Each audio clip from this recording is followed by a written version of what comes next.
தண்ணி இல்லாமல் உலக உயிர்கள் அழிந்து கொண்டிருக்குது.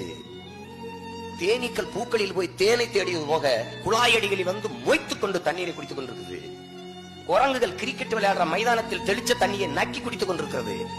எழுதி வைத்துக் கொள்ளுங்கள், இந்த பாவமே உங்களை அழிச்சு கொன்னுடும். நீங்க இந்த குரங்கு செத்தா என்ன, இந்த பூச்சி செத்தா என்ன, இந்த வண்டு செத்தா என்ன, இந்த காக்கை செத்தா என்ன, இந்த யானை செத்தா என்ன, இதெல்லாம் செத்தா நீங்கள் செத்து போவீர்களே நம்பி சொந்தங்களே. யானை சாகும்போது பார்க்க நீங்கள் இருக்கிறீர்கள், காக்கை சாகும்போது நீங்க பார்க்க நீங்கள் இருக்கிறீர்கள். நாம் சாகும்போது பார்க்க யாரும் இருக்க மாட்டார்கள். 100 கோடி மக்கள் தான் குடிநீர் இருக்குது என்று ஐயா அப்துல் கலாம் சொல்றாங்க. அப்ப 800 கோடி மக்களுக்கான குடிநீர் பெருக்கத்தை, குடிநீர் தேவையை கொண்டு வருவதற்கு என்ன திட்டம் இருக்குது உலக நாடுகளில்? 2 விழுக்காடு தான் நீர் இருக்குது பூமிக்குள்ள. அப்ப இவன் என்ன சுவைச்சிருக்கணும்? 20 விழுக்காடா உயர்த்துவதற்கு சிந்திச்சிருக்கணும். 2 விழுக்காடு தான் இருக்குதா? அப்ப இதை வித்தால் நன்றாக சம்பாதிக்கலாம் என்று நினைச்ச சிந்தனை இருக்குதே, அதான் உலக உயிர்களுக்கு செய்த பச்சை துரோகம். நான் திரும்ப திரும்ப சொல்றேன், நான் ஓட்டுக்கானவர்கள் அல்ல, இந்த நாட்டுக்கான பிள்ளைகள்.